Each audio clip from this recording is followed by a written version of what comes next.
Hi అండి, welcome to my channel. ఇప్పుడు నేను మీకు వినిపించబోయే కథ వజ్రాల దేవి.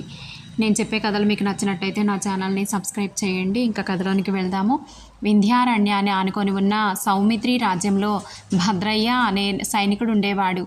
రాజకోట సంరక్షణలో నమ్మకంగా పనిచేస్తున్న అతన్ని రక్షణాధికారితో పాటు అందరూ గౌరవించేవారు. అలాంటి నిజాయితీపరుడికి ఓ విచిత్రమైనటువంటి వ్యాధి సోకిద్ది.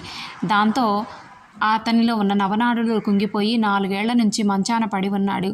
మధ్య వయస్కుడైన భద్రయ్య భార్య మీనాక్షి సౌశీల్యంలో వనితారత్నమే. భర్తని అంటిపెట్టుకొని ఉండి సేవలు చేస్తూ ఉండేది.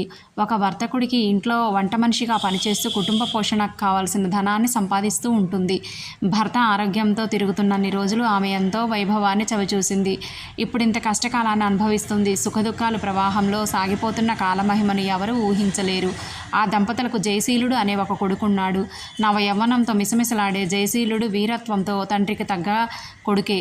కానీ చిన్నతనం నుంచి అదుపులు ఆజ్ఞలు లేక చిల్లరగా పెరిగాడు. ఇంటి బాధ్యత పట్టించుకోకుండా స్నేహితులతో తిరుగుతూ కాలక్షేపం చేస్తూ ఆటలు ఆడుకోవడమే జీవితం అనుకునే వయసు దాటినా కూడా అతను గ్రహించుకోలేదు.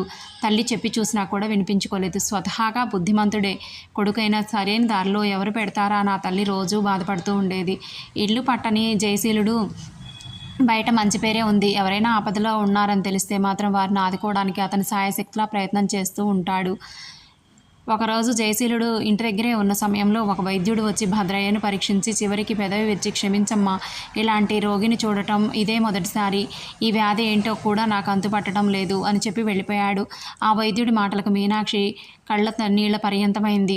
తనకున్నటువంటి స్తోమతలోనే కొంతమంది వైద్యులకు భర్తను చూపించి వాళ్ళందరూ ఇచ్చిన ఔషధాలవే కాగా పనిచేయటం కూడా లేదు. ఇప్పుడు ఈ వైద్యుడు ఇలా చెప్పాడు. భార్య కన్నీళ్లు చూసి మంచం మీదనే అచేతన అవస్థలో ఉన్న భద్రయ్య బాధపడ్డాడు. కాళ్ళు చేతులు కదల్చడానికి తీవ్ర ప్రయత్నం చేస్తున్నాడు, కానీ వీలు పడటం లేదు. కనీసం భార్య కన్నీళ్లు తుడవడానికి కూడా చేతులు సహకరించపోయేసరికి ఆ భర్త ఆవేదన వర్ణనాతీతమైంది. ఆయన అంతర్యాన్ని గ్రహించిన మీనాక్షి భర్తని దగ్గరికి వెళ్ళి ఆయన కుడి చేతిని తన చేతుల్లోకి తీసుకొని భర్త చూపుడు వేలుతో తన కన్నీళ్లు తుడుచుకుంది. ఆ క్షణంలో భర్త కళ్ళల్లో కనిపించిన ఆనందపు వెలువ ఆమెకి సంతోషాన్ని ఇచ్చింది. ఆ ఇద్దరు కళ్ళల్లో కన్నీళ్లు ఆగకుండా వర్షిస్తున్నాయి. అదే సమయంలో ఆ దృశ్యం చూసినటువంటి జయశీలుడికి చాలా విస్మయం కలిగింది. చూడు నాయన, చూడు, నీ కన్న తండ్రిని ఇలాంటి పరిస్థితిలో చూస్తున్నా నీకు జాలి కలగడం లేదా? వీధిలో ఎవరి కష్టంలో ఉన్నా ఆదుకుంటావే. మీ నాన్నగారి బాధ నీకు అర్థం కావడం లేదా? చిన్నతనం నుంచి అల్లారు ముద్దుగా పెంచుకున్న తండ్రి పట్ల కనీసం బాధ్యత లేదా అని అడిగింది మీనాక్షి. సరిగ్గా ఆ క్షణంలోనే జయశీలుడు కళ్ళకు కప్పి ఉన్న అజ్ఞానపు పొరలన్నీ కూడా తొలగిపోయాయి. కళ్ళ నీళ్లలో తండ్రి పాదాల ముందుండి మోకాళ్ళ మీద కూలబడిపోయాడు. క్షమించమ్మా, ఇప్పటివరకు బాధ్యత లేకుండా తిరిగాను, ఇక ముందు అలా జరగదని మాటించాడు. ఆ తల్లిదండ్రులు ఇద్దరి ముఖాలు కూడా వికసించాయి. ఆ రోజు నుంచి జయశీలుడిలో చాలా మార్పు వచ్చింది. స్నేహితులతో ఆటలు, వీధుల్లో తిరుగుళ్ళు మానేశాడు. అతను రాకపోయేసరికి తనను వెతుక్కుంటూ వచ్చిన వాళ్లకు మంచి బుద్ధులు చెప్పి పంపించాడు. వాళ్లల్లో అతడికి అతి సన్నిహితుడైన చిత్రముఖుడు, నువ్వు కనిపించక మాకు రోజు గడవడం లేదు మిత్రమా అని అన్నాడు. అతనికి నా అన్నవాళ్ళు లేరు. జయశీలుడు కుటుంబ సభ్యులే అతనికి ఆత్మీయులు. వ్యర్థమైన విషయాలతో రోజులు గడపడం మంచిది కాదు. రాజకోటలో పని కోసం ప్రయత్నం చేస్తున్నాను, నువ్వు కూడా వస్తానంటే రావచ్చు అని చెప్పాడు జయశీలుడు. సరే, ఇష్టం లేకపోయినా కష్టమైనా తప్పదు, నేను నీ వెంట ఉండడమే నాకు ఇష్టం అంటూ నవ్వాడు. కొంచెం లావుగా పొట్టిగా ఉండే చిత్రముఖుడు అన్న అతని చేష్టలన్న జయశీలుడికి చాలా ఇష్టం. వాళ్ళ స్నేహం చిన్నతనం నుంచి అలా కలిసిపోయింది. మరి ఎలాగైతేనే మా మిత్రులిద్దరికీ కోటలోని పాకశాలలో పని దొరికింది. కోటలో భద్రత కోసం నియమించబడ్డ సైనికులకు వంట చేసే పని, వంటవాడికి కూరగాయలు, ఉల్లిపాయలు తరిగి ఇవ్వడం లాంటివి చిత్రముఖుడి పని. వండుతున్న సమయంలో వాడిని ఆస్వాదించడం, వంటింటికి కావలసిన సరుకులను సమకూర్చడం జయశీలుడి పని. ఆటలతో ప్రశాంతంగా గడిచిపోతున్న నా విలువైన సమయాన్ని పాడు చేసి నన్ను ఇలా ఏడిపిస్తున్నావు, ఉల్లిపాయలు తరుగుతూ చిత్రముఖుడు అన్న మాటలకు జయశీలుడు పకపకా నవ్వాడు. నవ్వి నా చేనే పండుతుంది అంటూ చిత్రముఖుడు కన్నీళ్లు తుడుచుకుంటూ జయశీలుడికి నవ్వు ఆగలేదు. వర్తకుడిని ఇంట్లో తల్లి చేస్తున్న వంట పని మాన్పించాడు జయశీలుడు. అప్పటి నుంచి మీనాక్షి భర్తను విడిచిపెట్టకుండా సేవలు చేస్తుంది.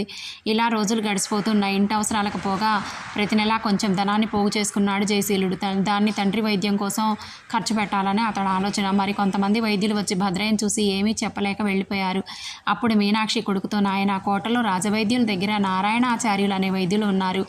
ఆయన గురువుని మించిన శిష్యుడని మీ నాన్నగారు చెప్పేవారు. నా తృప్తి కోసం ఆయన ఒక్కసారి తీసుకురా తండ్రి. నాకెందుకో ఆ వైద్యుడి వల్ల మీ నాన్నగారు ఆరోగ్యవంతులవుతారో అనిపిస్తుంది అని చెప్పింది. అలాగేనమ్మా, అతన్ని తప్పకుండా తీసుకొస్తాను అన్నాడు జయశీలుడు. ఆ మరుసటి రోజే వంటవాడి దగ్గరకు నారాయణాచార్యుల ప్రస్తావన తెచ్చాడు. నువ్వు చెప్పింది నిజమే జయశీల. ఆయన గొప్ప వైద్యుడే, కానీ మనం ఆయన సమీపానికి కూడా వెళ్ళలేము. రాజోద్యోగుల సహకారం ఉంటేనే అది సాధ్యమవుతుందని చెప్పాడు వంటవాడు. అనుకోకుండా ఆ అవకాశం మరో విధంగా వచ్చింది. ఒకరోజు గుర్రపుశాలలో ఒక పొగురుబోతు గుర్రం ఓ సైనికాధికారిని ఎత్తి కింద పడేసింది. అది చూసిన జయశీలుడు పరుగున వచ్చి ఆయన్ని లేపి కూర్చోబెట్టి ఆ సైనికాధికారికి సేవ చేశాడు. తర్వాత ఆ పొగరుబోతు గుర్రం కళ్ళాలు బిగించి పట్టుకున్నాడు. జయశీలుడిని కూడా క్రింద పడేసి ఈడ్చి పారేయాలనుకొని పొగరిస్తూ ప్రయత్నం చేసిందే ఆ గుర్రం. కళ్ళాలు ఎడిపించకుండా దాని క్షణాల్లో అదుపులో తీసుకొచ్చాడు జయశీలుడు. సైనికాధికారి ఆశ్చర్యానికి అంతుల్లో, జయశీలుడు వంటశాలలో పనిచేస్తున్నాడని తెలుసుకొని, నీకు తగ్గ పని అది కాదు. నువ్వు సరేనంటే కోటలో రక్షణ బాధ్యత నీకు అప్పగించే ఏర్పాటు చేస్తానన్నాడు ఆయన. క్షమించండి, ఎంత గొప్ప ఉద్యోగమైనా అది నా ఆశయం ముందు చిన్నదే. ఒక చిన్న సహాయాన్ని మీ నుంచి ఆశిస్తున్నాను అని చెప్పాడు జయశీలుడు. నా తండ్రి పరిస్థితి ఆయనకి వివరించి నారాయణాచార్యుల వారిని పరిచయం చేస్తే నాకు అది మహద్భాగ్యం అన్నాడు. తండ్రి ఆరోగ్యం గురించి ఆ అబ్బాయి పడుతున్న తపన చూసి ఆశ్చర్యపోయాడు సైనికాధికారి. వెంటనే నారాయణాచార్యుల సమీక్షానికి జయశీలుని తీసుకొని వెళ్ళాడు. భద్రయ్య పాదాలు చేతులను క్షుణ్ణంగా పరిశీలించిన తర్వాత నాడీ పట్టుకొని పరీక్ష చేసిన నారాయణాచార్యులు రాజవైద్యుడు ఏం చెప్తాడా అని అంతే చూస్తున్నాడు. అక్కడ ఏమీ మాట్లాడకుండా ఇంటి నుంచి బయటికి దూరంగా ఉన్న చెట్ల మధ్యకు జయశీలుని తీసుకుపోయి నారాయణాచార్యులు అప్పుడు మిత్రుడి వెంట చిత్రముఖుడు కూడా ఉన్నాడు. జయశీల, జాగ్రత్తగా విను. మీ నాన్నగారిది సాధారణమైన వ్యాధి కాదు. ఇలాంటి వ్యాధి ఏ కోటి మందిలో ఒక్కరికో వస్తుంది. దీని లక్షణాలకి కారణాలతో సంబంధం లేదు. నవనాడులు కొంగదీసే ఈ వ్యాధి రోజు రోజుకి శృతి మించుతుంది. జీవధాతువులు నశింపచేస్తూ చివరికి ప్రాణాలను కూడా తీసేస్తుంది. దీనికి ఒకే ఒక వైద్య విధానం ఉంది అంటూ చెప్పడం ఆపాడు నారాయణాచార్యులు. చెప్పండి స్వామి, అదేంటి? జయశీలుడు ఆత్రంగా అడిగాడు. ఆ వైద్య విధానం ఆచరిస్తే మీ తండ్రి లేచి కూర్చుంటాడు, పరుగులు పెడతాడు, ఎప్పట్లా ఆరోగ్యంగా తిరుగుతాడు. ఆ వైద్యాచార్యుడి మాటలు వింటూనే జయశీలుడు ఒళ్ళంతా పులకరించింది. ఆనందంతో కొన్ని క్షణాలు మాటలు కూడా రాలేదు. చెప్పండి స్వామి, అదేమిటో అని అడిగాడు. కానీ అది చాలా ప్రమాదకరమైన విషయం. ఆయన చెప్పేసరికి చిత్రముఖుడికి భయంతో ఒళ్ళంతా చెమటలు పట్టాయి. వజ్రాల దీవిలో సంజీవని గంధి అనే ఒక మూలిక ఉంది.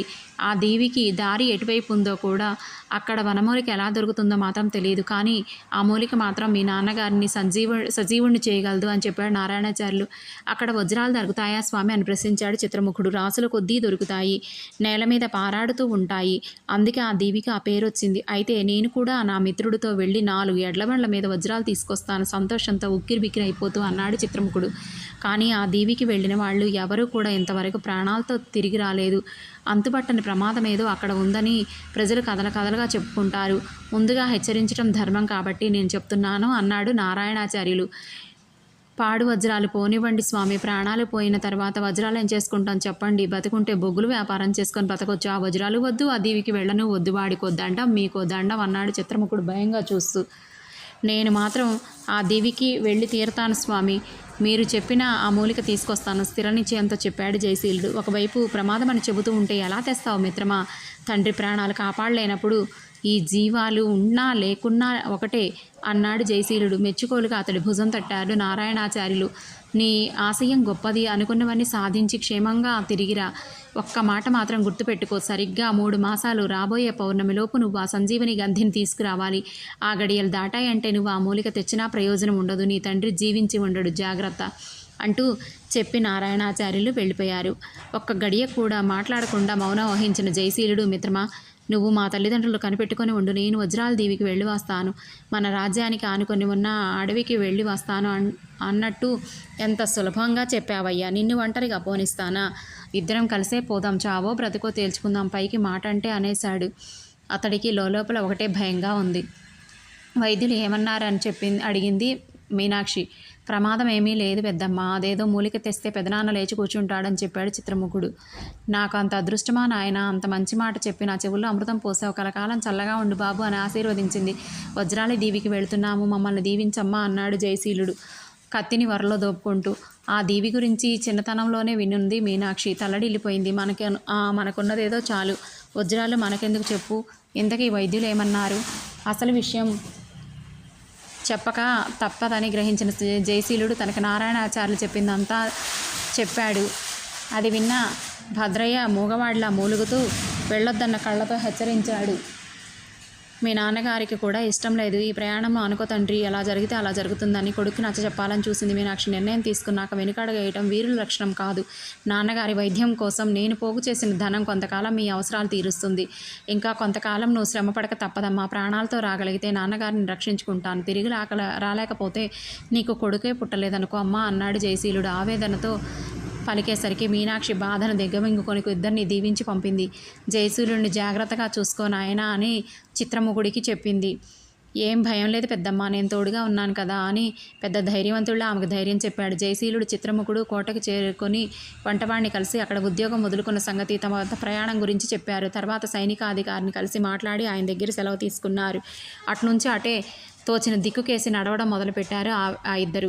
గ్రామాలను పల్లెలను దాటుకుంటూ ఆ రోజంతా అలా నడుస్తూనే ఉన్నారు. మధ్య మధ్యలో చిత్రముఖుడు తనకు ఆకలి వేసినప్పుడల్లా జయశీలుడు తల్లి కట్టించిన దిబ్బరొట్టెను విరిచి తింటూ ఉన్నాడు. కానీ చీకట్లు ముసురుకునేసరికి వేళకి వాళ్ళ అడవిలోకి ప్రవేశించారు. మిత్రమా, ఇక నడవడం నా వల్ల కాదు. ఈ రాత్రికి ఇక్కడే విశ్రమించి ఉదయమే తిరిగి ప్రయాణం సాగిద్దాం అంటూ ఆగిపోయాడు చిత్రముఖుడు. అదే మంచిది. ఈ దుర్గమారణ్యంలో రాత్రి ప్రయాణం కష్టం అంటూ ఓ ఎత్తైన చెట్టు చూసి అక్కడ ఆగాడు జయశీలుడు. ఇద్దరు చెట్టెక్కి విశాలంగా ఉన్న కొమ్మ మీద కూర్చున్నారు.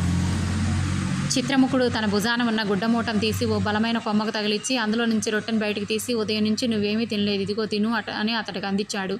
అమ్మా నాన్న గుర్తొచ్చి ఆకలి వేయలేదురా అన్నాడు జయశీలుడు రొట్టె విరుస్తూ. వాళ్ళకేమీ కాదులే, మంచి వాళ్ళకి దేవుడు తోడుగా ఉంటాడు, ఎవరెవరమని తింటూ అన్నాడు. జయశీలుడు కళ్ళు ఆనందంతో మెరిశాయి. చిత్రముఖ, ఒక్కోసారి నిన్ను చూస్తే చాలా ఆశ్చర్యం కలుగుతుంది. ఎంత గొప్పగా ధైర్యం చెప్తావో. నాకు లేని ధైర్యాన్ని ఎదుటి వాళ్ళకి చెప్పడంలో వింతే ఉంది మిత్రమా అని. అది సరే కానీ నన్ను కాస్త కనిపెట్టుకొని చూస్తూ ఉండు. నిద్రలో కింద పడ్డానంటే ఏపులో సింహము ఆహారంగా దొరికిందని ఈడ్చుకుపోతుంది. అతడి మాటలకు చిన్నగా నవ్వాడు జయశీలుడు. ఆ తర్వాత వాళ్ళు చెట్టు కొమ్మలను గట్టిగా పట్టుకొని నిద్రకు ఉపక్రమించారు.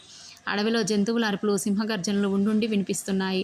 ఉదయమే నిద్రలేచిన జయశీలుడు మిత్రుడిని తట్టి లేపాడు. ఉలిక్కి పడి కళ్ళు తెరిచి చిత్రముఖుడికి తాము ఎక్కడ ఉన్నది వెంటనే తెలియలేదు. కళ్ళు నునుముకొని అంతా గుర్తు చేసుకుని చెట్టు దిగాడు. అక్కడికి కాస్త దూరంలో ఉన్న సరస్సులో స్నానం చేసి బయలుదేరారు. మధ్యాహ్న సమయానికి తినడానికి వాళ్ళ దగ్గర ఏమీ మిగలేదు. ఎలాగో ఓపిక చేసుకొని నడుస్తూ సాయంత్రానికి అడవిని దాటుకొని ఒక గ్రామంలోకి అడుగు పెట్టారు. అక్కడ గుడ్డి దీపపు కాంతిలో వాళ్ళకి పేదరాశి పెద్దమ్మ గుడిసె కనిపించింది. ఆ బాటసారులను ఆమె సాదరంగా ఆహ్వానించి కొద్దిపాటి చిల్లర నాణాలు తప్ప జయశీలుడి దగ్గర ఇంకేమీ లేదు. అది ఒక్క రోజుకు సరిపోతుంది. మర్నాడు కాయ కష్టం చేస్తూ ఏదో ఒక కుటుంబాన్ని ఆశ్రయించాలి, ముందుకు సాగాలి. పేదరాశి పెద్దమ్మ వేడి అన్నం వడ్డించింది. ఆమె వండిన రుచికరమైన కూరలతో తృప్తిగా భోజనం చేశారు. వాళ్ళు చేతులు కడుక్కొని వచ్చి వీధిలో అరుగు మీద విశ్రాంతిగా కూర్చున్నారు. అప్పటికి బాటసారులు ఇంకెవరూ లేకపోయేసరికి పెద్దమ్మ కూడా భోంచేసి వచ్చి వారికి ఎదురుగా కూర్చొని ఆప్యాయంగా ఆ మిత్రులు క్షేమ సమాచారాలు అడిగింది. కాసేపు అది ఇది మాట్లాడిన తర్వాత వజ్రాల దీవి గురించి ఎప్పుడైనా విన్నావా పెద్దమ్మ అని అడిగాడు జయశీలుడు. ఆ దీవి గురించి నా చిన్నతనం నుంచి వింటూనే ఉన్నాను బాబు. అక్కడికి వెళ్ళిన వాళ్ళు బ్రతికి బట్ట కట్టలేదట అన్నది. పిల్లల్ని భయంగా కనిపెట్టడం తప్ప మీ పెద్దవాళ్ళు ఇంకేమీ పనిలేదనుకుంటాను అదురుతున్న పెదవులతో పలికాడు చిత్రముఖుడు. జాగ్రత్త వహించడానికి ప్రమాద హెచ్చరిక ముందే కదా నాయన.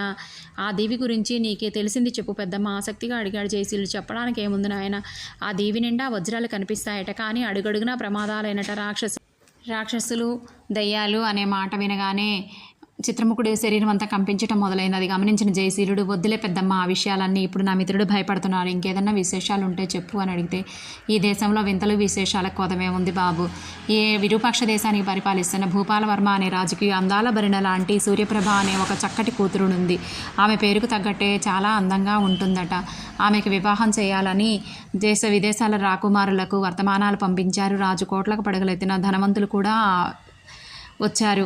పేదరాశి పెద్దమ్మ మాటలకు అడ్డొచ్చిన చిత్రముఖుడు, అంటే సూర్యప్రభ ఇంకా పెళ్లి చేసుకోలేదా అని అడిగాడు. కాదు నాయన, ఆమెకి బహిరంగంగా ఒక చిత్రమైన పోటీ పెట్టిందంట. ఆ పోటీలో గెలిచిన వీరుని మాత్రమే పెళ్లి చేసుకుంటుందట. అంటే ఏంటి ఆ పోటీ అని అడిగాడు జయశీలుడు.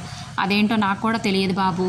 నేను చాటింపు వేస్తున్నప్పుడు విని బయటకు వచ్చాను, కానీ పొయ్యి మీద ఉన్న వెసరు మరుగుతున్నది గుర్తొచ్చి లోపలికి వెళ్ళాను. పక్కవాళ్ళు విన్నవాళ్ళు మాట్లాడుకుంటుంటే ఏనుగు అనే మాట మాత్రమే నాకు వినిపించింది, ఇంకేం తెలియదు. అంటే విరూపాక్ష దేశం ఇక్కడికి ఎంత దూరం ఉంటుంది పెద్దమ్మ అని అడిగారు. పశ్చిమ దిశగా వెళ్తే 2 పగళ్ళు 2 రాత్రుల్లో చేరుకోవచ్చు.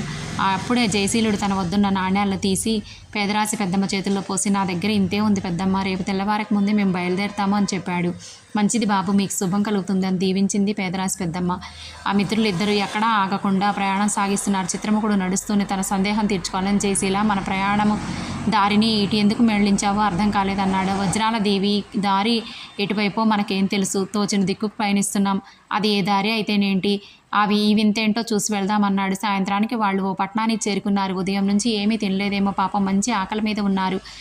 ఆ నగరాన్ని కట్టించినటువంటి నగరాధీశుడు కట్టించిన సత్రంలో ఉచితంగా భోజనం చేసి ఆ రాత్రికి అక్కడే పడుకున్నారు.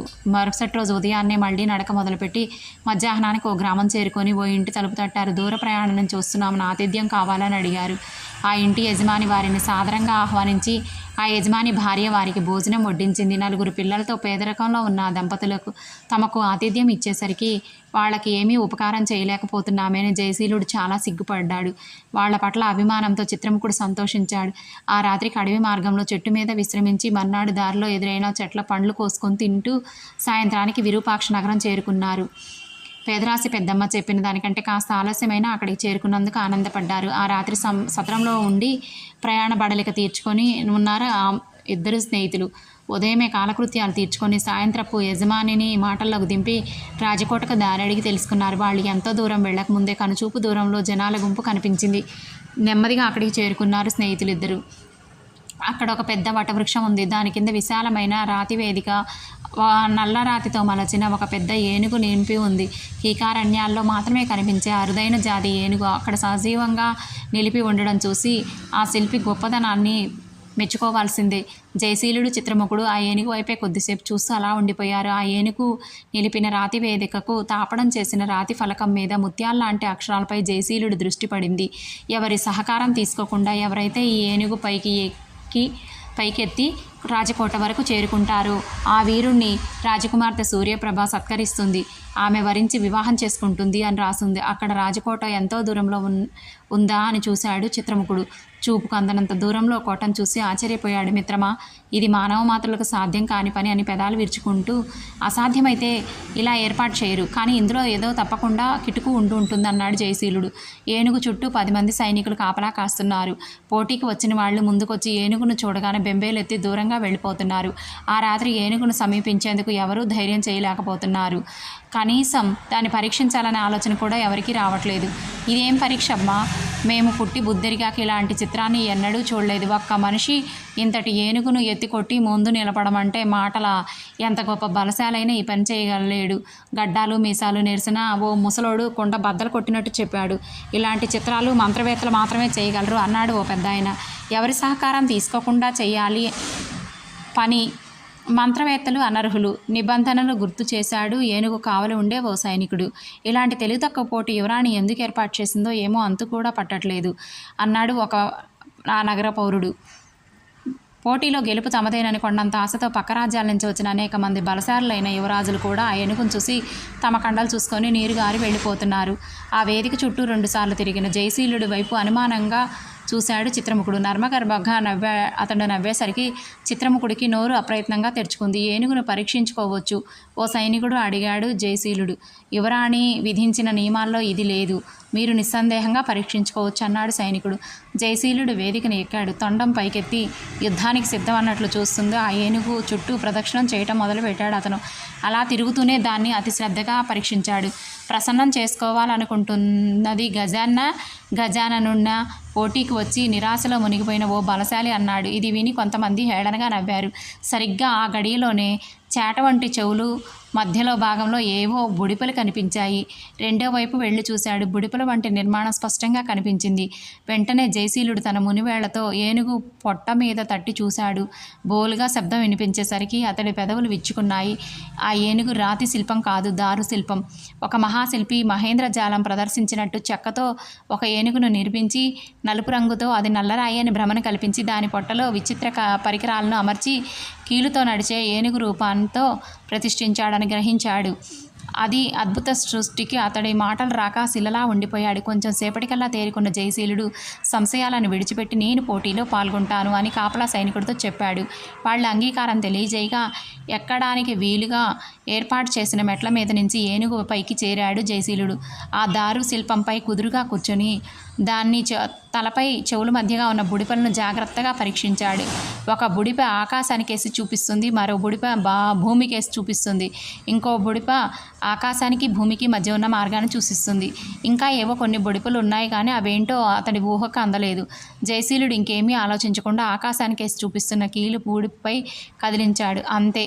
ప్రజలంతా విస్ఫారిత నేత్రాలతో చూస్తూ ఉండగా ఆ కీలు ఏనుగు గాలిలోకి లేచింది. పైకి లేస్తూ ఉండగా విచిత్రమైన ధ్వని చేస్తుంది ఆ ఏనుగు. అక్కడ చేరి ఉన్న బలశాలులు, వీరులు ఆశ్చర్యంగా చూస్తున్నారు. తమకు సాధ్యం కాని కార్యాన్ని సాధించిన అతన్ని ప్రశంసించారు. జయశీలుడు మరో బుడిపెను కూడా కదిలించాడు. కొంత ఎత్తు వరకు వెళ్ళిన ఏనుగు కోట వైపు పయనించింది. ఎవరు బిడ్డో కానీ గొప్ప వీరుడు అన్నాడు ఒక ముసలాయన. చిత్రముఖుడు ఆనందం పట్లక, నా మిత్రుడండి. అవును, నా మిత్రుడు జయశీలుడు అన్నాడు. అంతే. అక్కడ చేరిన వారంతా జయశీలుడికి జై అంటూ జయజయధ్వానాలు చేశారు. ఒక కుంబడిగా ముందుకు కదిలిన ఆ ప్రజలతో కలిసి కోటవైపు అడుగులు వేశాడు చిత్రముఖుడు. రాజకోట వద్ద ఏనుగుతో పాటు నేల మీదికి దిగాడు జయశీలుడు. కోట బురుజుల మీదికి ఉన్న కాపలా సైనికులు, కోటలోని దాసదాసి జనం, అంతఃపురంలో ఉన్న యువరాణి సూర్యప్రభ, మహారాజు భూపాలవర్మ ఈ అద్భుతమైన దృశ్యాన్ని తిలకించి చాలా ఆనందం వ్యక్తం చేశారు. సైనికులు జయశీలుడిని సాదరంగా కోటలోకి ఆహ్వానించారు. రాజుగారి సమక్షానికి తీసుకొచ్చారు. క్షేమ సమాచారాలు అడిగిన భూపాలవర్మకు తన గురించి, తన మిత్రుడి గురించి చెప్పారు. రాజుగారు వెంటనే సైనికులను ఆజ్ఞాపించి కోట బయట ఉన్న చిత్రముఖుడిని ఆహ్వానపూర్వకంగా రప్పించారు. వారికి ఉన్నత గౌరవం, మన్ననలు. చిత్రముఖుడు ఆనందంతో పొంగిపోయాడు. యువరాణి సూర్యప్రభ వరమాలతో జయశీలుడిని సత్కరించింది. చిలకా గోరింకల్లా ఉన్న ఆ జంటను చూసి భూపాలవర్మ దంపతులకు ఆనందంతో మాటలే కరువయ్యాయి. సరిగ్గా అప్పుడే అక్కడికి వచ్చిన వృద్ధుడిని జయశీలుడు చిత్రముఖుడికి పరిచయం చేశాడు మహారాజు. ఆ కీలు ఏనుగును తయారు చేసిన, మా కీర్తిని ఇనుమడింప చేసిన మా సుపుత్రికకు మీ వంటి వీరుడు లభించేలా చేసిన రూపశిల్పి శివస్వామి. ఈయన ఏనుగుకి సంబంధించిన రహస్యం మా మధ్యనే ఉంది. వీరులంతా వచ్చి ఏనుగును చూసి భయపడి వెళ్ళిపోయారే కానీ నీలా ఆలోచించి ఒక్కరు కూడా చూడలేదు.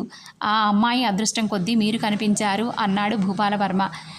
అసలు అదృష్టం నాదే మహారాజా అంటూ క్రీగంట చూపులతో సూర్యప్రభ వైపు చూశాడు జయశీలుడు. అతడి భావం అర్థమై ఆమె సిగ్గుతో తలదించుకుంది. అయితే నాదొక విన్నపం మహారాజా. నేనిప్పుడు ఒక కార్యార్థినై వెళ్తున్నాను. తిరిగి ప్రయాణంలో సూర్యప్రభను తీసుకువెళ్తాను.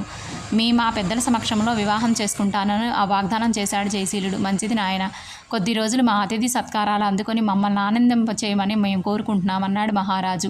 అంతటి వాడు అడిగేసరికి జయశీలుడు కాదనలేకపోయాడు. కోటలో ఉన్న 4 రోజులు ఆ మిత్రులకి 4 గడియల్లా గడిచిపోయి జయశీలుడితో సన్నిహితంగా మెలగాలని సూర్యప్రభ చాలా ప్రయత్నించింది. కానీ అతడు ఆమెకి అవకాశం ఇవ్వలేదు. వీలైనంత వరకు దూరంగా మసులుతూ ఆమె పట్ల అభిమానాన్ని ప్రకటిస్తున్నాడు. 2వ రోజు ఉద్యానవనంలోని లతామండపంలో విశ్రాంతిగా కూర్చున్న జయశీలుడు పక్కకు వచ్చి కూర్చుంది సూర్యప్రభ. ఈ రాజ్యం మీది, నేను మీ దాన్ని. మీరు దేని గురించి సందేహించమాకండి. మా మర్యాదల్లో లోపం ఉన్నట్లయితే క్షమించండి అని అంది యువరాణి. సకల సౌకర్యాలు అమర్చారు. మీ మర్యాదని మేము ఎప్పటికీ మర్చిపోలేము అన్నాడు జయశీలుడు. గుండెల్లో ఉన్న ప్రేమనంతా కళ్ళల్లో వ్యక్తం చేస్తున్నట్లు ఆహ్లాదంగా చూసింది సూర్యప్రభ. పక్షం రోజుల్లోనైనా ఉంటే బాగుండేది అంది. స్వకార్యం పూర్తి చేసుకొని వీలైనంత త్వరలో కలుస్తాను. మీ తండ్రి గారికి అభ్యంతరం లేకపోతే ఆ కీలు ఏనుగును మాకు ఇవ్వగలరా అని అడిగారు. మీరు ఏమడిగినా ఇస్తారు. ఈ రాజ్యమే మీది అంటూ అతడి చేతులను సున్నితంగా స్పృశించింది. ముత్యాల్లాంటి ఆమె పలువరస తడుక్కున మెరిసింది. జయశీలుడు చిన్నగా నవ్వాడు. ఇద్దరు మిత్రులు ప్రయాణానికి అన్ని ఏర్పాట్లు చేయబడ్డాయి. అంత గొప్ప కీలు ఏనుగును తయారు చేసిన శివస్వామిని గాఢంగా ఆలింగనం చేసుకున్నాడు జయశీలుడు. తన పని సానుకూలతగా సాగటానికి ఇప్పుడు అది ప్రధాన సాధనం అనిపించింది. జయశీల, అహోరాత్రాలు నిద్రాహారాలు మాని దీనికి రూపకల్పన చేశాను. అయితే ఒక ముఖ్యమైన విషయం గుర్తుపెట్టుకోనాయన. దీనిపై ప్రయాణం వీలైనంత వరకు సజావుగానే సాగుతుంది. కానీ ఎప్పుడైతే ఇది అటు ఇటు ఒరిగిపోతుందో, విచిత్ర శబ్దాలు చేస్తుందో అదే ప్రమాద హెచ్చరిక. అప్పుడు ఏనుగును కిందకు దింపేసి మీరు దూరంగా పారిపోవాలి. జాగ్రత్త అని చెప్పాడు శివస్వామి. మీ విలువైన సూచనలు పాటిస్తాం స్వామి అంటూ నమస్కరించి జయశీలుడు అక్కడి నుండి దూరంగా నిలుచున్న చిత్రముఖుడు వారి మాటలు వినలేదు. విని ఉంటే భయంతో వణికిపోయేవాడే. అందరి దగ్గర సెలవు తీసుకొని భూపాలవర్మకి నమస్కారం చేసి ఆ మిత్రులిద్దరూ కూడా సూర్యప్రభ వైపు ప్రేమగా చూసి కళ్ళతోనే సైగలు చేశాడు జయశీలుడు. ఏనుగు మూపురం మీద ముందుగా జయశీలుడు, వెనక చిత్రముఖుడు కూర్చోగానే కీలు ఏనుగు గాల్లోకి లేచింది. కోట ముందు చేరిన జనం ఆ దృశ్యాన్ని చూసి జయధ్వానాలు చేశారు. ఏనుగు మీద కూర్చొని ఆకాశయానం చేస్తున్న చిత్రముఖుడు ఒకవైపు ఆనందంగానే ఉన్న, మరోవైపు భయంగా ఉంది. దేవతలకు తప్ప అన్యులకు సాధ్యం కాని మబ్బుల్లో ప్రయాణం. అక్కడి నుంచి కొండల్లో కోనల్లో కనిపిస్తున్న అపురూపమైన దృశ్యాలు అతన్ని ఆశ్చర్యాంబుదిలో ఉక్కిరి బుక్కిరి చేస్తున్నాయి. చిత్రముఖ, నీకు పోగొట్టినట్టుందన్నాడు జయశీలుడు. ప్రమాదం లేదని తెలిసాక ఇంకా భయమెందుకు? మిత్రుడి సమాధానానికి నవ్వాడు. జయశీల, మన ప్రయాణాన్ని ఎందుకో గోప్యంగా ఉంచావు. అది తెలిస్తే మహారాజు సూర్యప్రభ మనకు అంతరాయం కలిగించవచ్చు. పుత్రధర్మాన్ని నెరవేర్చడం కోసం కంటే కూడా ముఖ్యమైన పని ఇంకేమీ లేదు. అందుకే నేను ఎవరికీ చెప్పలేదంటూ ఉత్తర దిశగా ఏనుగును దారి మళ్లించాడు. ఇటువైపు ఎక్కడికి? ఇదిగో సుదూరంగా కనిపిస్తున్న మలయ పర్వతాన్ని దాటి మనం ప్రయాణం చేయాలి. కోటలో పరిచయమైన వృద్ధులను ప్రశ్నిస్తే వజ్రాల దీవి దారి ఇటువైపు అని తెలిసింది. అందుకే సూర్యప్రభను అడిగి ఏనుగు స్వీకరించాను. మంచి బహుమతిని స్వీకరించావు మిత్రమా, నిన్ను నేను మెచ్చాను అంటూ భుజం తట్టాడు చిత్రముఖుడు. జయశీలుడు నవ్వుకున్నాడు. అవును మరి, ఈ మలయ పర్వతాన్ని ఎక్కి దిగేసరికి నా కాళ్ళు పడిపోయేవి. ప్రమాదం తప్పించావు. వాళ్ళు మలయ పర్వతాన్ని దాటుతూ ఉండగా చందన పరిమళం మా మిత్రులను చుట్టుముట్టి ఆహ్లాదపరిచింది. అవును, ఆ అపరంజి బొమ్మ సూర్యప్రభ నీ చుట్టూ తిరుగుతూ ఉంటే ఆమెను తప్పించుకొని తిరిగావెందుకు మిత్రమా? వజ్రాల దీవికి వెళ్తున్నా మనం క్షేమంగా తిరిగి వస్తామో లేదో తెలియదు. అందువల్ల ఆమెకు లేనిపోని ఆశలు కల్పించడం భావ్యం కాదు. క్షేమంగా వస్తే ఆమె నా రాణి, లేదంటే అశుభం పలకొద్దు మిత్రమా. మనం వజ్రాల మూటలతో తిరిగి వస్తాం అని చిత్రముఖుడు పలికేసరికి అతడు నవ్వకుండా ఉండలేకపోయాడు. నీ మాటలకేం చక్కని చొక్క నీకు భార్యగా లభించింది. ఎటు చూసినా నాకే. కనీసం సూర్యప్రభ చెలికత్తైనా నన్ను వరించలేదు అన్నాడు నిర్లిప్తంగా. అంత నిరాశ పడకు. చెలికత్తెను కోరుకున్న నిన్ను మరొక యువరాణి వరించింది. జయశీలుడు అసలు నిజం చెప్పేసరికి చిత్రముఖుడు కొన్ని విగడియల కాలం పాట మాట పడిపోయింది. ఆనందంతో తబ్బిబ్బైపోయాడు. నువ్వు చెప్పేది నిజమా మిత్రమా? నన్ను సంతోషపరచాలని వేళాకోళం చేస్తున్నావా అని అడిగాడు. లేదు, నేను చెప్పేది నిజం. సూర్యప్రభను అంటిపెట్టుకొని ఓ సుందరి తిరుగుతూ ఉంది. ఆమెను నువ్వు చూసావా? ప్రశ్నించాడు జయశీలుడు. నా రాణి ఆమెనా? ఆతృత నడుచుకోలేక అతడు చెప్పేదాన్ని చెప్పనివ్వలేదు చిత్రముఖుడు. అవును, మా మామగారి భూపాలవర్మకి సామంతరాజు సూరసేనుడు, వాళ్ళిద్దరూ మంచి మిత్రులు. సూరసేనుడికి ఏకైక కుమార్తె కల్పవల్లి. ఆ చిన్నదాన్ని భూపాలవర్మ రక్షణలో అప్పగించి సూరసేనుడు కీకారణ్యంలో వేటకై వెళ్ళాడట. పక్షం రోజులలో తిరిగి రావచ్చట. ఆ చిన్నది నీ అందానికి ముగ్ధురాలైపోయి నిన్ను వరిస్తానన్న విషయాన్ని సూర్యప్రభ చెవిన వేసిందట.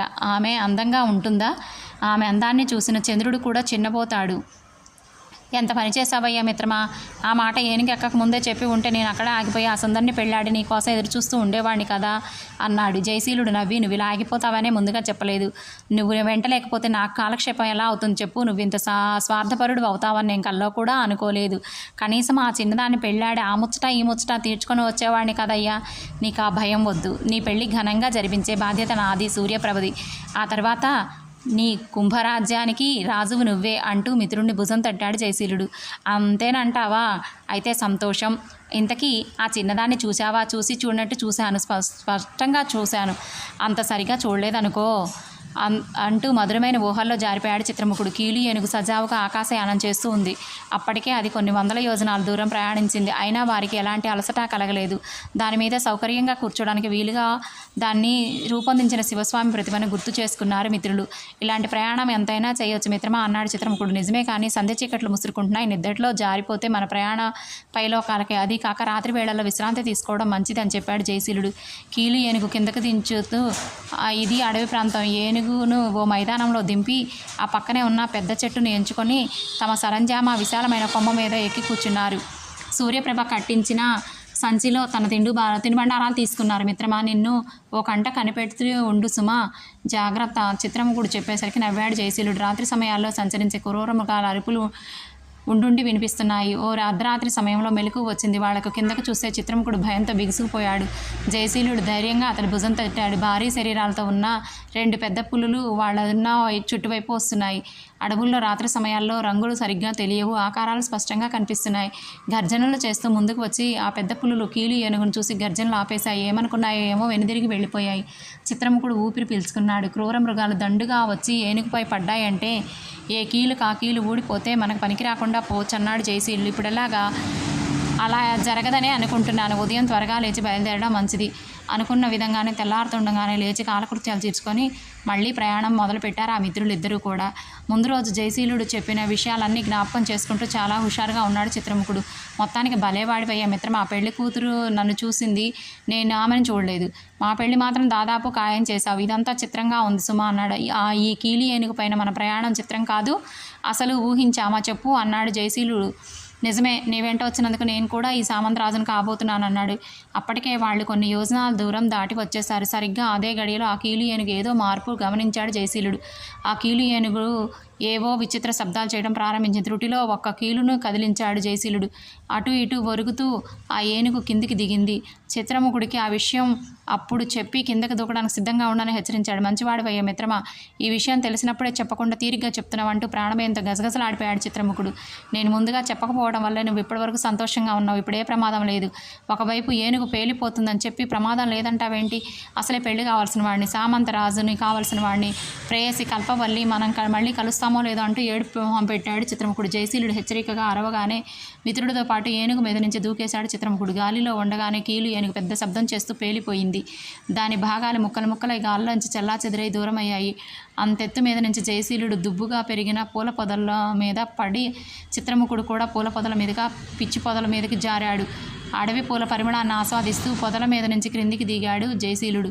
పిచ్చి పొదల మధ్యన ముళ్ళు గుచ్చుకొని ఆ సాప్సోపాలు పడిపోతున్న మెలికలు తిరుగుతున్నాడు చిత్రముఖుడు. బాగుందయ్యా మిత్రమా, నీకు పూల స్వాగతం, నాకు కంటకాల ఆహ్వానం. దేవుడు భలే చిత్రమైన వాడు. దేవుడే మనల్ని రక్షిస్తాడు, సంతోషించు అంటూ దరిదాపుల్లో కనిపించిన ఓ చెట్టు ఆకులను తుంచి వాటి పసరును తెచ్చి చిత్రముఖుడు గాయాల మీద పూశాడు. విచిత్రంగా గడియ కాలంలో బాధంతా ఉపశమించేసరికి చిత్రముఖుడు ఆశ్చర్యపడి, నీకు వైద్యం కూడా తెలుసా మిత్రమా అని. లేదు, కోటలో వంటవాడు మాటల సందర్భంలో కొన్ని ఔషధాల విలువలు ఉన్న మొక్కల గురించి చెప్పాడు. అనుకోకుండా అది ఇప్పుడు పనికొచ్చింది. ఎందుకైనా మంచిది, వాటి వివరాలు నాకు కూడా చెప్పు. ప్రమాదకరంలో ఈ ప్రయాణంలో అవసరం ఉంటుందని చెప్పడం కష్టం అని అడిగాడు చిత్రముఖుడు. ఆ ఇద్దరు కీలు ఏనుగు మీద నుంచి కింద పడుతున్న సమయంలో వాళ్ళు తెచ్చుకున్న తినుబండాలను మూటలో ఏటో జారిపోయింది. బాగా ఆకలి అనిపించేసరికి దరిదాపుల్లో ఉన్న చెట్లకు ఉన్న కాయలన్నీ ఏవో ఫలవృక్షాలు కనిపించాయి. అవి ఏం ఫలాలో కూడా తెలియదు, కానీ తినడానికే నిశ్చయించుకున్నారు. జయశీలుడు ఓ చెట్టు ఎక్కి కొన్ని ఫలాలు కోసిచ్చాడు. చిత్రముఖుడు మరో చెట్టు ఫలాలను తెచ్చుకున్నాడు. తీరిగ్గా కూర్చొని తిని మధురమైన ఫలాల గురించి ముచ్చటిస్తూ కాసేపు విశ్రాంతి తీసుకున్నారు. సుఖవంతమైన ప్రయాణం కష్టాల్లో పడింది అన్నాడు చిత్రముఖుడు కీలు ఏనుగును తలుచుకుంటూ. జీవితం అన్నాక కష్టసుఖాలు సర్వసాధ్యం. ఓర్పుతో నేర్పుతో ముందుకు సాగిపోవాలి. కీలు ఏనుగు వల్ల కొన్ని వందల యోజుల దూరాన్ని చాలా సులభంగా దాటుకుంటూ వచ్చేసామని చెప్పాడు జయశీలుడు. నిజమే, తర్వాత మజిలీ అయినా ఏ పుష్పక విమానమో దొరికితే బాగుంటుంది. ఎక్కడ ఆగకుండా వజ్రాల దీవి చేరుకుంటాము. అదే ఆశతో నడక సాగించి ఏ గంధర్వుడి వరం వల్లనో మనము అలా అనుకున్న దాన్ని సాధిస్తాము. ఒక గడియ ఆగు మిత్రమా అంటూ చిత్రముఖుడు చుట్టూ ఉన్న పొదల్లోంచి పెద్ద పెద్ద ఆకులను తెచ్చి వాటిని ఒద్దికగా నేల మీద పేర్చాడు. కొన్ని చెట్ల ఫలాలను కోసి తెచ్చి ఆకుల మీద వేసి అడవి తీగలతో ఆ ఫలాలను మూట కట్టాడు. ఆ మూటని భద్రంగా భుజానికి ఎత్తుకొని ఇక వెళ్దాం పదా అన్నాడు. ఇద్దరూ చెట్ల దారి మధ్యలో నడుచుకుంటూ నడక సాగించారు. ఎందుకైనా మంచిదని జయశీలుడు వరలోంచి ఖడ్గాన్ని తీసి తయారుగా పట్టుకున్నాడు. ఉలుకు పలుకు లేకుండా కొద్దిసేపు మౌనంగా అనుసరించాడు చిత్రముఖుడు. ఇంతకీ నువ్వు చెప్పేది నిజమేనా మిత్రమా? కల్పవల్లి నన్ను వరించిందంటావా? ఇప్పటికీ నాకు నమ్మశక్యం కావట్లేదు. అనుమానాలు విడిచిపెట్టు చిత్రముఖ. నువ్వు సరిగ్గా చూడకపోయినా సరే ఆమె నీ ప్రేయసి అందాన్ని వర్ణించి చెప్పు. నా ప్రేయసి అందాన్ని వర్ణించి చెప్పు తన్మయంగా అడిగాడు. నీ ప్రేయసి ముఖం వికసితమైన పుష్పమే. కలువరేకుల కళ్ళు, గండు మీనాల లాంటి చూపులు, చిలక ముక్కు, ఇంద్రధనువు లాంటి పెదవులు. ఒక మాటలో చెప్పాలంటే గంధర్వ శిల్పి చెక్కిన అందాల రాశి కల్పవల్లి. ఇంకా చెప్పకు మిత్రమా, అంతటి ఆనందాన్ని తట్టుకోలేకుండా ఉన్నానంటూ ఉబ్బి తబ్బిబ్బైపోతూ ముసిముసిగా నవ్వుకున్నాడు చిత్రముఖుడు. అలా వారి ప్రయాణం ఏ ఆటంకం లేకుండా సాయంకాలం వరకు సాగింది. అది మహాకీకారణ్యం అవ్వడం వల్ల ఎంత నడిచినా ఇంకా చెట్లు చేమలు వస్తూనే ఉన్నాయి. ఆ రాత్రి ఎత్తైన చెట్టుని ఎంచుకొని అక్కడ విశాలమైన కొమ్మల మీద పడుకున్నారు. వాళ్ళు తమ వెంట తెచ్చుకున్న చెట్ల ఫలాలు తింటూ కబుర్లల్లో పడ్డారు. ఉదయం నిద్ర లేచేసరికి దగ్గరలో ఉన్న సరస్సులో స్నానం చేసి తిరిగి ప్రయాణం మొదలుపెట్టారు వీరులిద్దరూ. ఎంత నడిచినా ఆ కేకారణ్యం మాత్రం అంతం కావట్లేదు. అటు ఇటు హుషారుగా గంతులేస్తున్న కుందేళ్లు, పరుగులు తీస్తున్న లేళ్లు, దుప్పులు మధ్య మధ్యలో కనిపిస్తున్నాయి. సాయంత్రం వరకు ఆగకుండా అలా నడుస్తూనే ఉండేసరికి ఇద్దరికి దాహం అనిపించేసరికి అక్కడ సమీపంగా సరస్సులో నీళ్లు తాగారు. ముందుగా జయశీలుడు పైకి వచ్చాడు. ఎక్కడి నుంచి వారిని వెంబడించిందో కానీ ఓ పులి హఠాత్తుగా అతడి మీదికి దూకింది. అంతే, పులికి జయశీలుడికి పోరాటం మొదలైంది. ఇద్దరు కింద మీద పడి వాడిగా ఉన్న పంజాతో అతన్ని గాయపరచాలని పులి చూస్తుంది. దాన్ని చంపాలని అతడు చూస్తున్నాడు. సరస్సులోంచి పైకి వచ్చిన విచిత్రముఖుడికి భయంగానే ఉన్న మిత్రుడికి ఎలా సాయపడాలో తెలియదు. త్రుటిలో ఉపాయం తోచింది. అతడు వరలో నుంచి పిడిబాకు తీసి అదును చూసి మిత్రుడి వైపు విసిరాడు. చిత్రముఖుడి అరుపుతో దాన్ని గాల్లో ఉండగానే అందుకున్న జయశీలుడు పులిని గాయపరచి చూశాడు. అయినా అది పట్టు వదలక గర్జిస్తూ మీద పడుతుండేసరికి విధి లేక పిడిబాగుతో ఆ పులిని చంపేశాడు. ఎంత ప్రమాదం తప్పింది అంటూ గుండెల మీద చేతులు వేసుకున్నాడు చిత్రముఖుడు. జయశీలుడు తిరిగి సరస్సులో దిగి చేతులు కంటిన రక్తపు మరపలు తోడుచుకున్నాడు. అక్కడ దాపుల్లో కనిపించిన ఒక మొక్క ఆకులను తుంచి మిత్రుడికి అందించాడు. ఆ ఆకుల రసం తీసి జయశీలుడు భుజాల మీద పులి చేసిన గాయాల మీద పూశాడు చిత్రముఖుడు. మరుసటి రోజు ఉదయానికి జయశీలుడు గాయాల బాధ ఉపశమించింది. అతడి సలహాను అనుసరించి ఆ ఆకుల రసాన్ని జయశీలుడు భుజాలకు మలిపూతగా దాచాడు చిత్రముఖుడు. కొంత దూరం ప్రయాణం చేశాక ఓ మైదాన ప్రాంతంలో ఉన్న ఒక పెద్ద రావి చెట్టు కింద పద్మాసం వేసుకొని తపస్సు చేసుకుంటున్న ఓ ఋషి కనిపించాడు వారికి. ఆ మిత్రులు ఇద్దరు అక్కడికి చేరే సమయాన్ని అనుకూలంగా ఉంది. అప్పుడే కళ్ళు తెరిచిన ఆ ఋషి చిరునవ్వు నవ్వాడు. మిత్రులిద్దరు కూడా ఆయనకి నమస్కారం చేసి జయశీలుడు తన ప్రయాణ విషయం చెప్పాడు. స్వామి, వజ్రాల దేవి ఇక్కడికి 1-2 యోజనాల దూరం ఉంటుందా అని అడిగాడు చిత్రముఖుడు. 1000 యోజనాలు దూరం దాటి ఉంటుంది నాయన అని చెప్పాడు ఆ మహర్షి. చెప్పగానే అతడికి కళ్ళు తిరిగాయి. ఇంకా అంత దూరం అయితే ఎలా స్వామి? అయితే ఏ పాదలేపనమో మాయతివాచియో అనుగ్రహించండి స్వామి, మీకు పుణ్యం ఉంటుంది అంటూ బేలగా చూశాడు చిత్రముఖుడు. కార్యసూరులకు నిరుత్సాహం తగదు నాయన. చెట్టు పుట్ట కొండ కోన ఎక్కి దిగేసరికి కాళ్ళు పట్టుకుపోతాయి స్వామి అంటూ ఋషికి సాష్టాంగ నమస్కారం చేశారు. నేను తపస్సు ప్రారంభించి 20 సంవత్సరాలు అయింది నాయన. అంతటి గొప్ప శక్తులు వాగ్దానాలు లేవు. వజ్రాల దీవికి త్వరగా చేరుకోవడానికి ఉపాయం మాత్రం చెప్పగలుగుతాను అని ఋషికేశ్వరుడు చెప్పగానే దిగ్గును లేచి నిలబడ్డాడు చిత్రముఖుడు. ఋషి ఎంత చెప్తున్న మాటలు శ్రద్ధగా వింటూ మిత్రులిద్దరూ ఇంత గొప్ప అరణ్యాన్ని మీరెన్నడూ చూసి ఉండరు. నరసంచారం లేని మహారణ్యం ఇది. క్రూర మృగాలకు నిలయం. ఇదే దారిని మీరు ప్రయాణిస్తే రేపటి సంధ్యా సమయానికల్లా భల్లూక పర్వతాన్ని చేరుకుంటారు. ఆ పర్వతం మీద మహావృక్షాలున్నాయి. ఈ మాసంలో అక్కడికి వజ్రాల దీవి నుంచి గండవేరుండ పక్షులు వస్తాయి. ఆ మహావృక్షాల మీద రాత్రంతా విశ్రమిస్తే తిరిగి వజ్రాల దీవికి చేరుకుంటాయి. ఈ 2 ప్రాంతాల్లో తప్ప మరెక్కడా సంచరించవు. నాకంటే ముందు నుంచి తపమాచరిస్తున్న మహర్షుల ద్వారా నేను ఈ విషయాలను విన్నాను. విరామ సమయాల్లో కొన్నిసార్లు వాటిని చూశాను.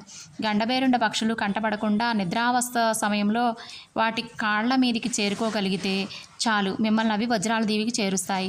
కంటపడితే మాత్రం మీరు ప్రమాదంలో తలపడ్డారని మిమ్మల్ని చంపవచ్చు. జాగ్రత్త అని చెప్పి ముగిచాడు ఋషి. అప్పటికే చిత్రముఖుడి అవయవాలు పనిచేయటం మానేశాయి. శిలా విగ్రహంలా బిగుసుకుపోయి మిత్రుడికి ధైర్యం చెప్పాడు జయశీలుడు. ఆ ఋషీశ్వరుడికి నమస్కరించి వాళ్ళు ముందుకు సాగారు. ప్రశాంతంగా రాజకోటలో ఉల్లిపాయలు కూరగాయలు కోసుకునేవాడిని ఇక్కడికి తెచ్చిపడేశావు. ముందు చూస్తే కొండంత ప్రమాదం. ఆ రాకాసి పక్షులు ఏం చేస్తాయో తెలియదు. మిత్రుడితో నడుస్తూనే గొణుక్కుంటున్నాడు చిత్రముఖుడు.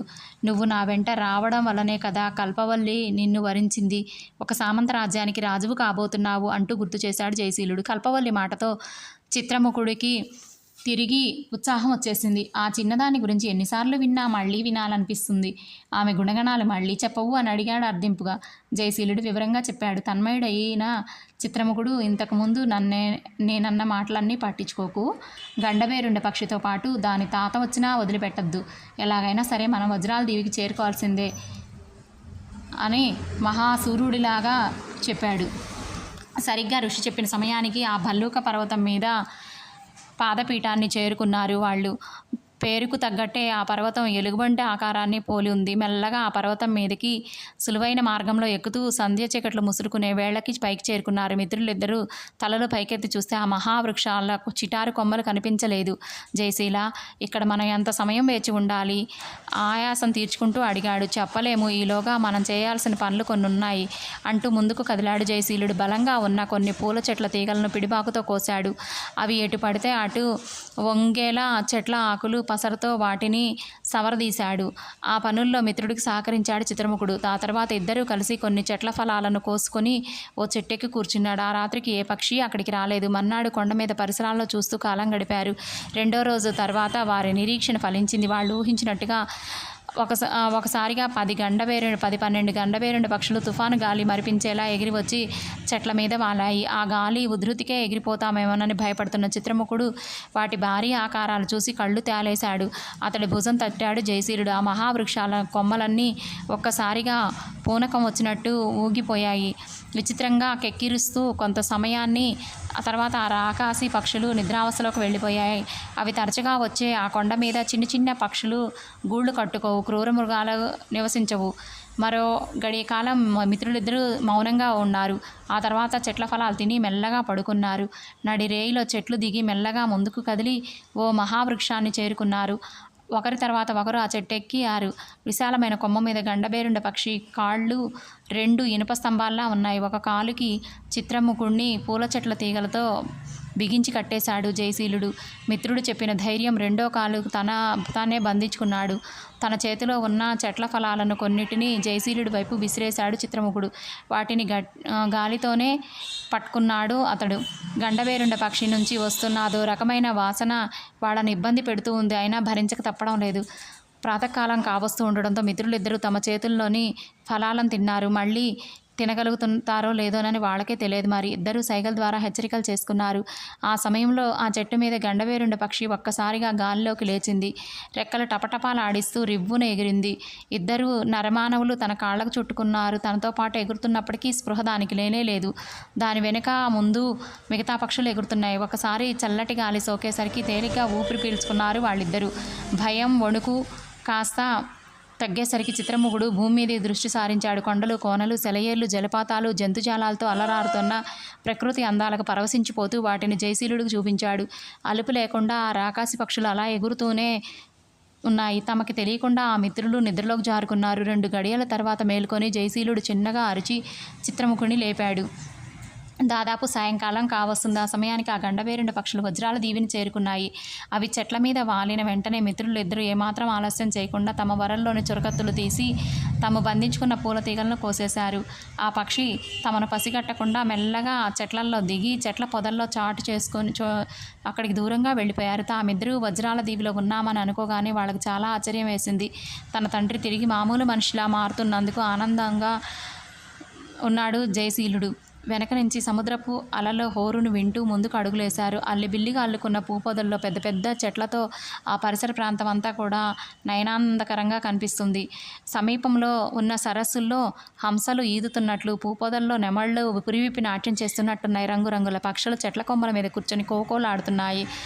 ప్రకృతి సౌందర్యాన్ని చూసి పరవశించి చిత్రముఖుడు ఓవైపు మెరుపు చూసి ఆశ్చర్యపోయాడు. అక్కడ నేల మీద వజ్రాల రాశిలా పోసి ఉన్నాయి. మరో ప్రక్క ఎటువైపు చూసినా వజ్రాల రాశులు. జయశీలుడు హెచ్చరిస్తూ ఉన్న వినకుండా దివ్యకాంతులతో ప్రకాశిస్తున్న పెద్ద పెద్ద వజ్రాలను 2 చేతుల్లో పట్టుకొని పెద్ద సంచుల్లో మోసుకురావడానికి ఎంత పెద్ద తప్పు చేశాం మిత్రమా అంటూ ఆనందంతో వాటిని చూపిస్తూ మోగసైగలు చేశాడు. రెప్పపాటి కాలంలో వాళ్ల ముందు ఓ బ్రహ్మరాక్షసుడు ప్రత్యక్షమయ్యాడు.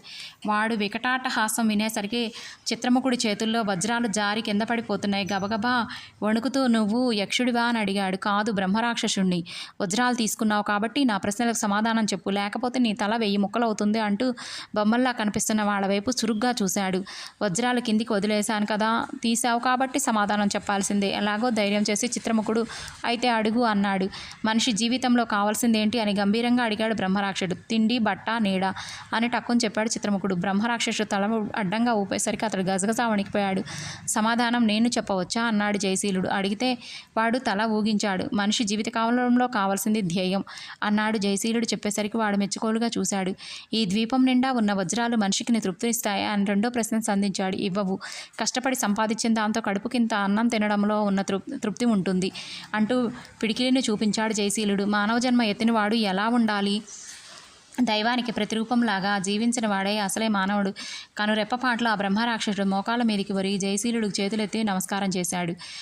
ఆ మిత్రుడు చూస్తూ ఉండగానే త్రుటిలో ఆ బ్రహ్మరాక్షసుడు దేహం బగ్గున మండిపోయి ఆ మంటలోంచి ఓ దివ్య పురుషుడు ప్రత్యక్షమయ్యాడు. స్వామి, ఎవరు మీరు?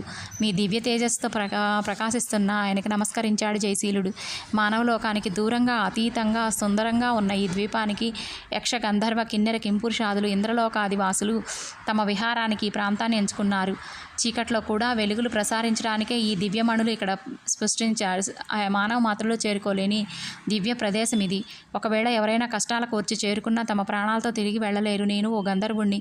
గంధర్వాకారంలో మా లోక నియమాలకు విరుద్ధంగా మెలిగి శాపవశాన ఇక్కడ పడ్డాను. నాలా శపించబడ్డ దివ్య పురుషులు, స్త్రీలు ఇక్కడ భూతపేత ప్రచారశాలుగా సంచరిస్తూ ఉన్నారు. నా మాట విని మీకు కావలసినన్ని దివ్యమణులు తీసుకొని వెంటనే ఇక్కడి నుంచి వెళ్ళిపోండి, లేదంటే మీకు చావు తప్పదు.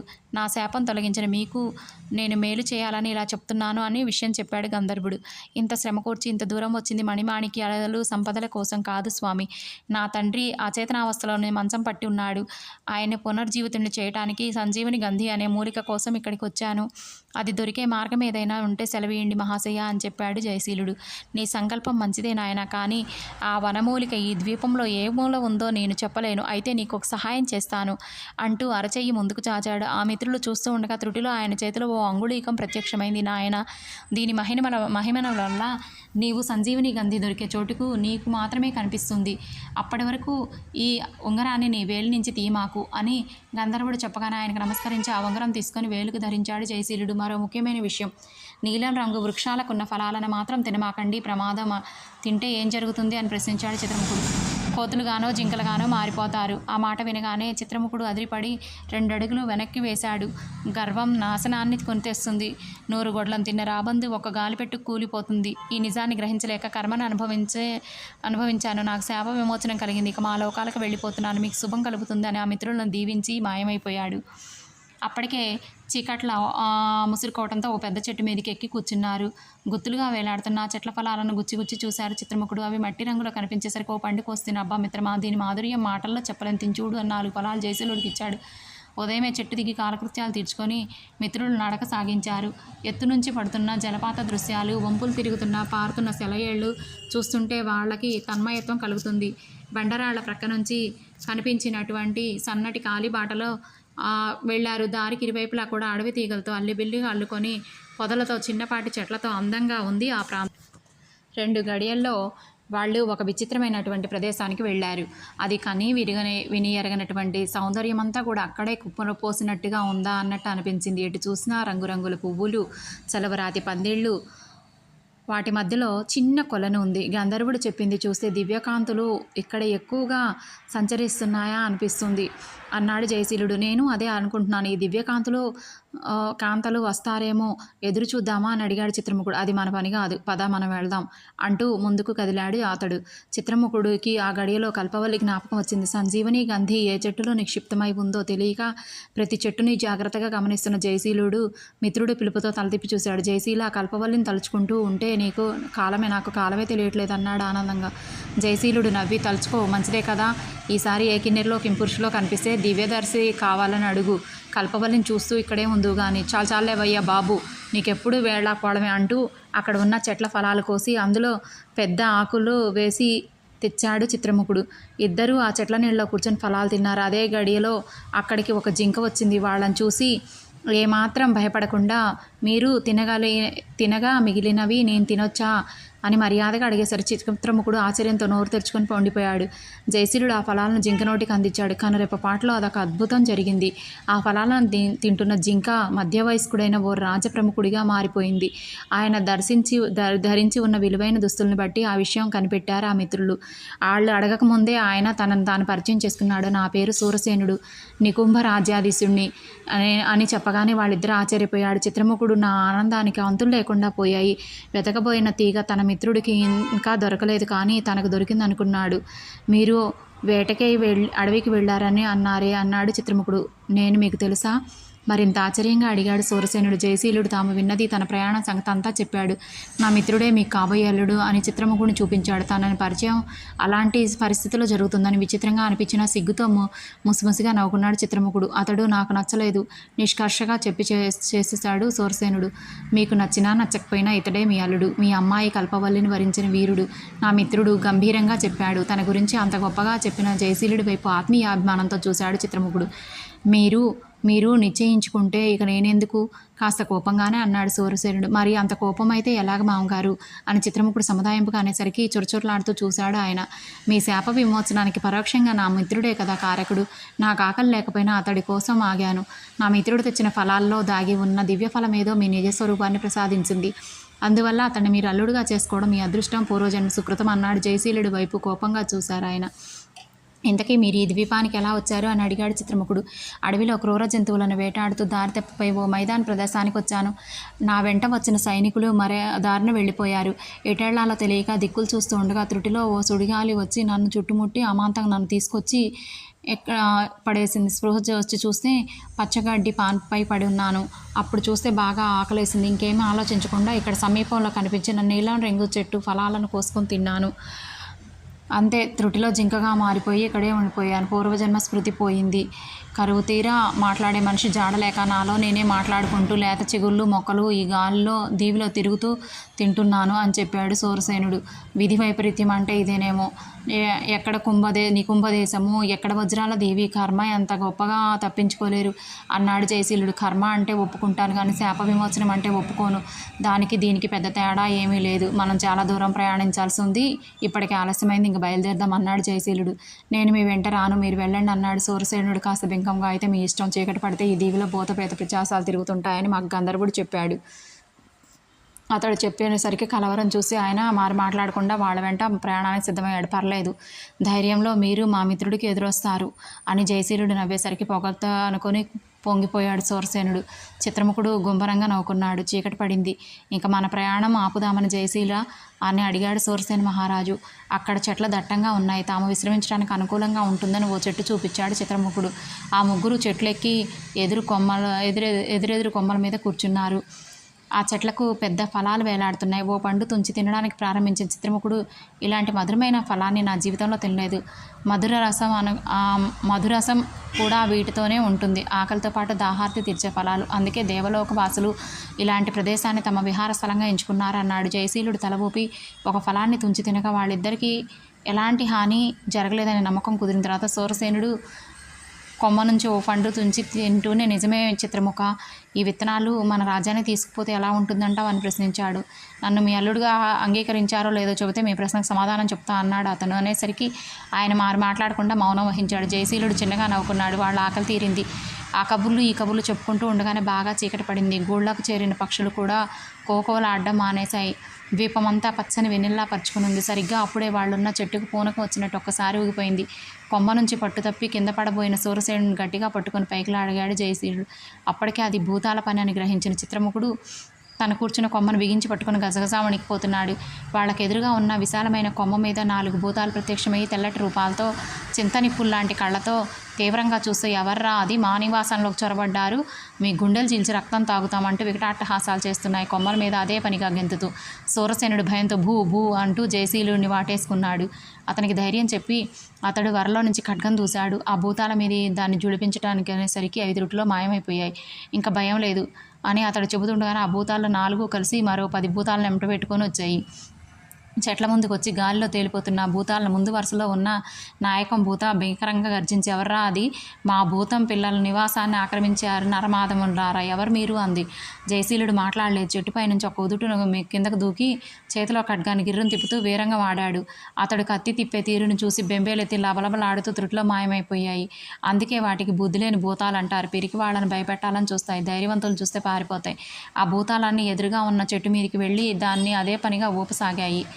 తిరిగి చెట్టు ఎక్కిన జయశీలుడు చిత్రముఖుడు భుజం మీద చేసేసరికి భూతం అనుకొని అతడు బాబోయ్ అని అరిచాడు. నువ్వు కాస్త ధైర్యం ప్రదర్శించకపోతే మీ మామ నీకు పిల్లనివ్వడు, జాగ్రత్త, మెల్లగా చెప్పాడు అతడు. సూరసేన మహారాజు అప్పటికింకా కొమ్మ వదలలేదు, కళ్ళు తెరవలేదు. భూతాలు పారిపోయాయి. జయశీలుడు చెప్పగానే ఆయన ధైర్యం తెచ్చుకున్నాడు.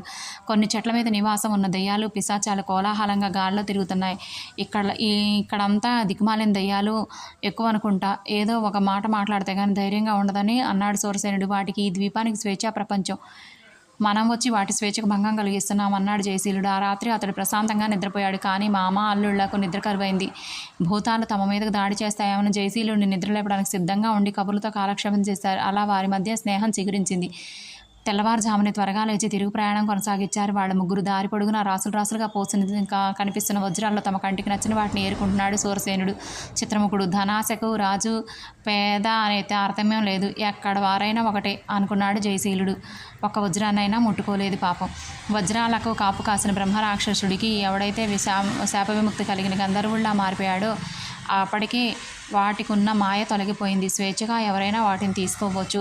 తన వెనుక కబుర్లు చెప్పుకుంటూ వస్తున్న వాళ్ళని చూసి నవ్వుకున్నాడు జయశీలుడు. సూర్యసేనుడిని ఓ చెట్టు ఫలాన్ని అందిస్తున్న మిత్రుడితో, మొత్తానికి మీ మామగారిని బాగానే మజ్జిగ చేసుకున్నావు అన్నాడు గట్టిగా. అనకయ్య బాబు, నీ మాటలు విన్నాడంటే పిల్లనివ్వనని మళ్ళీ మొదటికొస్తాడు అంటున్న చిత్రముఖుడి మాటలకు అతడికి నవ్వాగలేదు. మధ్యాహ్నం వేళకు వాళ్లకు కనుమ ప్రాంతం చేరుకున్నారు. 2 ఎత్తైన కొండల నడుమ ఇరుకైన దారిలో ఇద్దరూ నడవసాగారు. అందువల్ల ఒకరి ముఖాలు ఒకరు మెల్లగా నడకసాగించారు. అలా కొంత దూరం నడిచేసరికి దారికి అడ్డంగా ఒక పెద్ద సర్పం పడగ విప్పుకొని అంతెత్తున నిల్చుంది. దాన్ని చూసేసరికి వాళ్ళ పై ప్రాణాలు పైనే పోయినాయి. జయశీలుడు హెచ్చరిక ఆగి, మీరు మెల్లగా అడుగులు వేయండి, అది ముందుకు రానకుండా నిలువరిస్తాను అని చిత్రముఖుడికి దాన్ని ఒప్పక మిత్రుడి వెంట ఉన్నాడు. సూరసేనుడు వెనుకడుగులు వేస్తూ దూరంగా వెళ్ళి జయశీలుడు కదలక మెదలక అలాగే నిలబడ్డాడు. సర్పరాజు ముందుకొచ్చి పడగ విసిరితే దాడి చేయడానికి సిద్ధంగా ఖడ్గాన్ని ఎత్తిపట్టుకున్నాడు. కొద్దిసేపు అలా పడగల మీద నిలబడి చూస్తూ సర్పరాజు కొండరాతి రాతి పగులు వైపు తిరిగి త్రుటిలో అదృశ్యమైపోయాడు. మెల్లగా ఊపిరి పీల్చుకున్న ముగ్గురు ముందుకు కదిలారు. 2 గడియల కాలం ఆ కనుమల్లో అలాగే నడిచేసరికి మరి కొంతసేపటికి కనుమ అంతమైంది. కానీ అక్కడ 2 కొండల మీద చేతులు ఆంచి నిలబడ్డవు. రాక్షసుడు, వాడికి ఒక కన్ను పెద్దగా ఉంది. నాలుక చప్పరిస్తూ ఓ ఒంటి కన్ను రాక్షసుడు నరమాంసం తిని ఎన్ని రోజులైందో, ఈరోజు నాకు విందు భోజనమే అన్నాడు. వాళ్ళని చూసి, వీరుడైతే నా ఎత్తుకు దిగి నాతో పోరాడు, నీకు ఆహారంగా మారతానన్నాడు జయశీలుడు. ఆ ఒప్పందం వాడికి నచ్చింది. కనురెప్పపాటులో 6 అడుగులు దిగి వచ్చాడు. వాడి చేతిలో మంత్రం వేసినట్టు ముళ్ళ ఖడ్గం వచ్చింది. అంతే, విశాలమైన మైదానంలో ప్రదేశంలో వాళ్ళిద్దరి మధ్య ఖడ్గ యుద్ధం మొదలైంది. 2 సింహాలు తలపడుతున్నాయా అన్నట్లుంది. దూరంగా వెళ్ళి నుంచున్న మామ అల్లుళ్ళు జయశీలుడి యుద్ధ ప్రావీణ్యాన్ని ఆనందాశ్చర్యాలతో చూస్తూ ఉన్నారు. తన ఎదురు దెబ్బలు కాచుకునే వాడు ఒంటి కన్ను వైపు ఖడ్గం రాకుండా జాగ్రత్త పడటాన్ని పసిగట్టాడు జయశీలుడు. అతను చూసి వాడి కన్ను మీద పొడిచాడు. వాడి ఆయువు పట్టు అయిన ఒంటి కన్ను పగిలిపోవడంతో ఆ రాక్షసుడు భీకరంగా గర్జిస్తూ నిజరూపాన్ని ధరించి కింద పడిపోతూ ప్రాణాలు విడిచాడు. ఆ రాక్షసుడి దేహం నుంచి ఓ దివ్య పురుషుడు ప్రత్యక్షమై, మహావీర, నీ పుణ్యవసాన నాకు శాపం విముక్తి కలిగింది. యక్షలోక వాసినైన నేను ఒక మహా తపస్వి ఫలాన్ని దొంగిలించాలని చూశాను. ఫలితంగా ఇలా ఇక్కడ కర్మ ఫలితాన్ని అనుభవించాను. వెళ్ళిరా నాయన, నీకు శుభం కలుగుతుందని జయశీలుని ఆశీర్వదించి తన లోకానికి వెళ్ళిపోయాడు. తర్వాత వాళ్ళు ముగ్గురు మధ్య మధ్యలో విశ్రాంతి తీసుకుంటూ 2 పగళ్ళు 2 రాత్రులు ప్రయాణం చేశారు. కనిపించిన ప్రతి చెట్టును పరిశీలనగా చూస్తూ జయశీలుడు విసుగు చెందక ప్రయాణం చేస్తున్నాడు. అనుకోని విధంగా వాళ్ళకి మరో సుందర ప్రదేశం కనపడింది. అక్కడ ఉన్న చిన్న కొలంలో హంసలు స్వేచ్ఛగా ఈదుతున్నాయి. ఎటు చూసిన ఉద్యానవనాలు, వింత వింత పూలతో అల్లుకొని ఉన్న పూపదులు, మణిమాణిక్యాలతో నిర్మించబడ్డ మంటపాలు, చలువరాతి పందిళ్ళు స్వర్గాన్ని తలపించేలాగా ఉన్నాయి.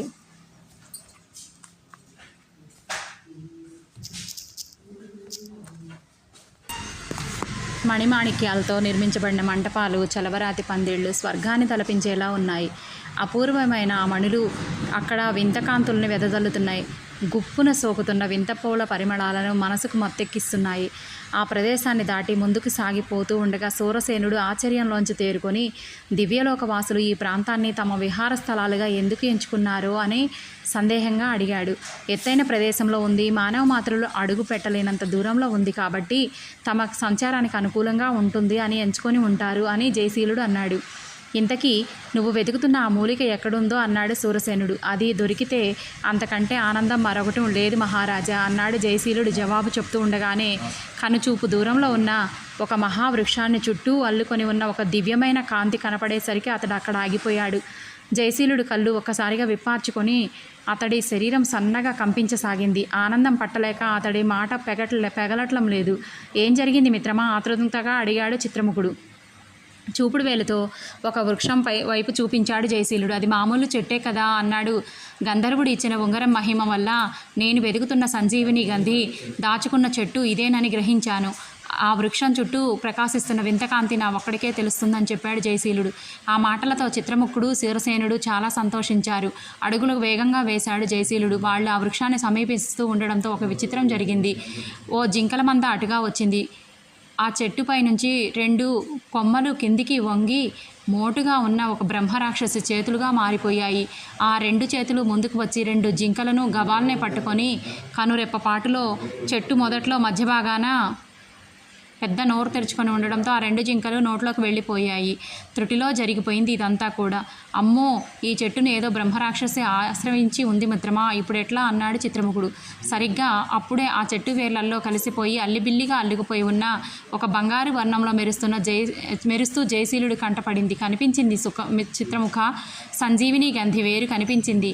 మా తండ్రి గారు ఆరోగ్యంగా తిరిగే భాగ్యం నా కళ్ళ ముందే కనిపిస్తుంది. ఎంత విచిత్రం! ప్రాణాలు తీసే వృక్షంలో ప్రాణాలు పోసే దివ్య ఔషధం ఉండడం వైచిత్రి కాక మరేంటి అన్నాడు ఆనందంగా. అది నిజమే, ఇప్పుడు దాన్ని సంపాదించడం ఎలాగా అని అడిగాడు సూరసేనుడు. మీరు ఇక్కడే ఆగండి, నేను ఒక్కడే ఆ చెట్టు దగ్గరికి వెళ్ళి వనమూలిక తెచ్చే ప్రయత్నం చేస్తానన్నాడు జయశీలుడు. అది చాలా ప్రమాదం, ఆందోళనగా చూశాడు సూరసేనుడు. ఇప్పటి వరకు దాచి వచ్చిన ఎన్నో ప్రాంతాల్లో ఇది ఒకటి. వెనక్కి వచ్చిన సంజీవని గంధితో మిమ్మల్ని చేరుకుంటాను, లేదంటే ఆ బ్రహ్మరాక్షసికి ఆహారంగా మారిపోతాను. అలా జరిగితే మీరు వచ్చిన దారినే వెళ్ళండి అంటూ స్థిరనిశ్చయంగా ముందుకు వేశాడు జయశీలుడు. అడుగులు వేస్తూనే వరలో నుంచి ఖడ్గాన్ని తీసి సిద్ధంగా పట్టుకున్నాడు. పుత్రధర్మాన్ని నిర్వర్తించడంలో ఒకటే అతడి ధ్యేయం. కండలు తిరిగిన వీర యువకుడు తనకి ఆహారం కాబోతున్నాడని ఆ బ్రహ్మరాక్షసి నాలుక చప్పరించి కొమ్మల్లోంచి చేతులు ముందుకు చాచింది. మెరుపు వేగంతో కదిలి ఒక చెయ్యి నరికేశాడు జయశీలుడు. ఆ ద్వీపం దద్దరిల్లేలా బ్రహ్మరాక్షసి అరిచింది. అప్పటికే మిత్రుడికి సాయంగా వెనకే వచ్చాడు చిత్రముఖుడు. బ్రహ్మరాక్షసి రెండో చేతిలో ఓ రాతి ఖడ్గం ప్రత్యక్షమైంది. చెయ్యి చాచి అతడితో యుద్ధం ప్రారంభించింది. మధ్యలో కింద పడి తన చెయ్యి వైపు చూసుకుంటూ విలవిల్లాడిపోతుంది.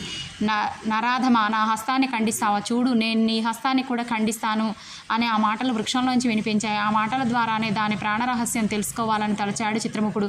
ఆ బ్రహ్మరాక్షసితో మాటలు కలిపాడు. మంచి యోచన, హస్తానికి హస్తం, అలాగే చెయ్యి, ఇది నీ ధర్మసమ్మతం అన్నాడు అతడు. నరుడా, నీవు మంచివాళ్ళ ఉన్నావా అన్నది బ్రహ్మరాక్షసి యుద్ధం చేస్తూనే. చాలా మంచివాడిని, ఒక రహస్యం చెప్తాను విను. ఈ వీరుడు చెయ్యి నరకాలంటే నా వాడి కాలు బొటన వేలుకున్న గోరును నరకాలి. మరి నిన్ను చంపాలంటే ఏం చేయాలి? తన అతి తెలివి పనిచేస్తుందో లేదో అనుకుంటూ అడిగాడు. నా తల మీద మొలచిన చెట్టు కొమ్మను నరికితే చస్తాన్రా నరుడా అంది బ్రహ్మరాక్షసి. జయశీలుడు కాలి బొటన వేలు వైపు దృష్టిని సారించి ఆ మాటలు విన్న జయశీలుడికి ఆలస్యం చేయలేదు. కనురెప్పపాటులో పైకెగిరి బ్రహ్మరాక్షసి తల మొలచిన చెట్టు కొమ్మను ఒక్క వేటుతో నరికేశాడు. భయంకరంగా అరిచి దాని అరుపులకు చెట్ల మీద ఉన్న పక్షులు కకలా వికలాలుగా కెక్కిరిస్తూ తోచిన దిక్కులకు వెళ్ళిపోతున్నాయి. నిజరూపం ధరించిన బ్రహ్మరాక్షసి నేల మీద పడిపోయింది. బుద్ధిలేని ఓ బ్రహ్మరాక్షసి, తెలివంటే నాది అన్నాడు చిత్రముఖుడు ధైర్యంగా. జయశీలుడు సూరసేనుడు ఒక్కసారిగా అతడి భుజం తట్టి మెచ్చుకున్నారు. అదే గడియలో ఆ బ్రహ్మరాక్షసి దేహం నుంచి ఓ దివ్యమైన కాంతి వారి ముందు నిలబడింది.